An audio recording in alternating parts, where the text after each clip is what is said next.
Welcome to the NFL, where the NFL starts and ends. The Ravens made a big splash at wide receiver as they signed veteran wide receiver Deshaun Jackson. A one-year contract. Vet minimum. Hasn't played since last year when he was on the Raiders. This is an interesting move, but I think it's a right move too. They don't have anybody at wide receiver that has innate speed that just can run by people.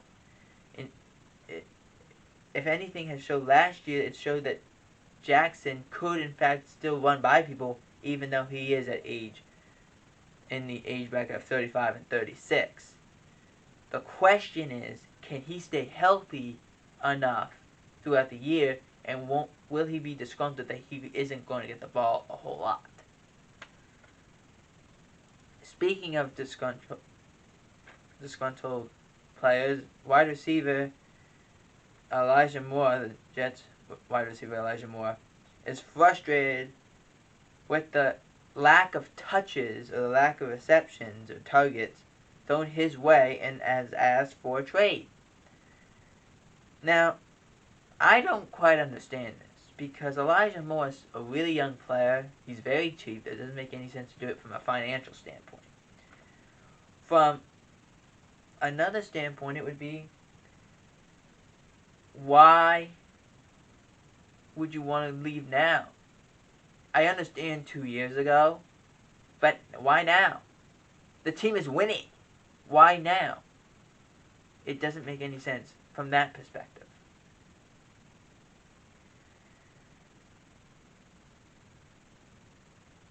The Panthers have traded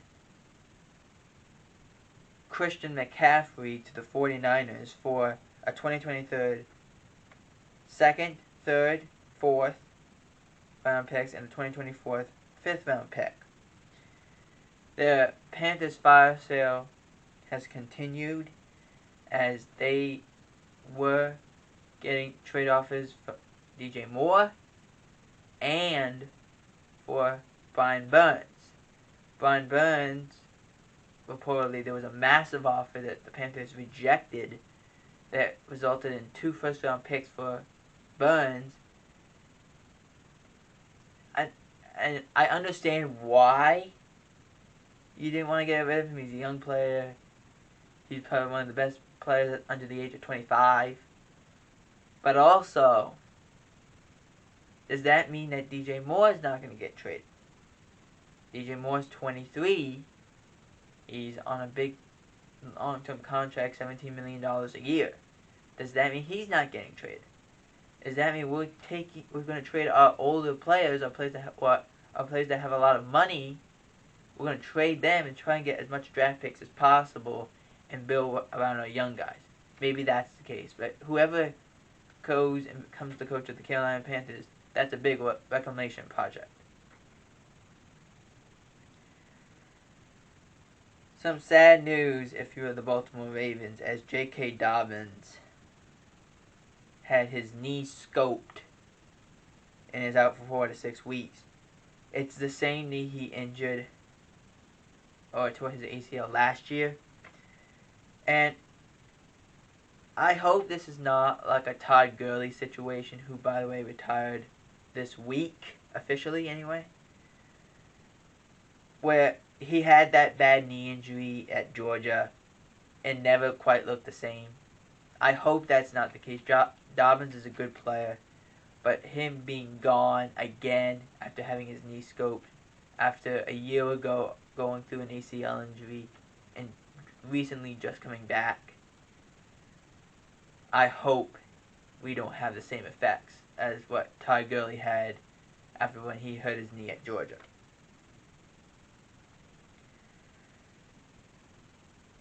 Cowboys cornerback Jordan Lewis is out for the remainder of the season with a Liz Frank injury. Now, a Liz Frank injury is your foot.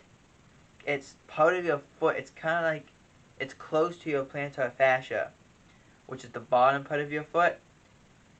The Liz Frank is the part on top of that. So it's very painful. Lewis ended up having an interception on that play that he hurt his ankle and couldn't get off the field on his own power. He had to be carried off and then was put on the cart and brought to the locker room.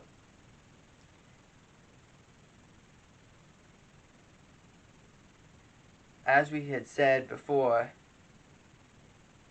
when you have injuries like these, Liz Frank injuries or foot injuries, they're a real big issue. Injuries have always been an issue in the sport. But when you have a Liz Frank injury, or an injury that takes you out for a substantial period of time, it's a big loss, and you're hoping that, let's see what happens moving forward. More injuries as Breece Hall, the Jets running back, rookie running back, and Seahawks wide receiver DK Metcalf also had injuries. They had knee injuries. They were carted off the field. They did not return. According to Robert Saleh at the presser after the game, it quote-unquote not looked good for Hall. There was more tests being run this morning. We will get that information to you as soon as possible about if Breece Hall is in fact done for the season. As well as losing DK Metcalf would be huge to the Seattle Seahawks. He's such a big factor of their game. Now, the final thing would be, why are Packers, specifically Aaron Rodgers, and Tampa, specifically Tom Brady teams this year so bad? And the only answer I can come up with for the Packers is this: that when they lost Davante Adams, it destroyed what they had in terms of they didn't have anyone else. You lost Marquez Valdes-Scantling in free agency. You bring back Alan Lazard, but you let go of Davante Adams. You trade Davante Adams away. You don't have anybody. You haven't drafted a receiver since, I believe, 2002 in the first round. Or an impact player. I should say an impact player. That's what I should say. Which is also really rough. Because I think it was 18 years since they haven't... So anywhere between 2002 and 2004, they haven't drafted a wide receiver in the first round. Or an impact player in the first round. That's how bad they were. They're not good at the wide receiver position. So you're putting a lot of these young guys out there. Christian Watson, Romeo Dobbs, Amari Rodgers from the year prior. It's a lot to deal with. And I don't know if the Packers want to go through that. And I don't think Aaron Rodgers wants to go through that. The guy's 38 years old. Why would he want to go through that? And for the Buccaneers, I think a lot of it is fixable. Like, there was a perfect throw from Tom Brady yesterday. Mike Evans was wide open. No one was around him. And he dropped the ball. He just dropped it. And you saw after he had a towel over his eyes. So he's like, how did I drop that? It was perfect. Nothing went right. You lost to P.J. Walker and the Carolina Panthers, a rebuilding team. You only scored 3 points. You can't move the ball. You turn the ball over on downs.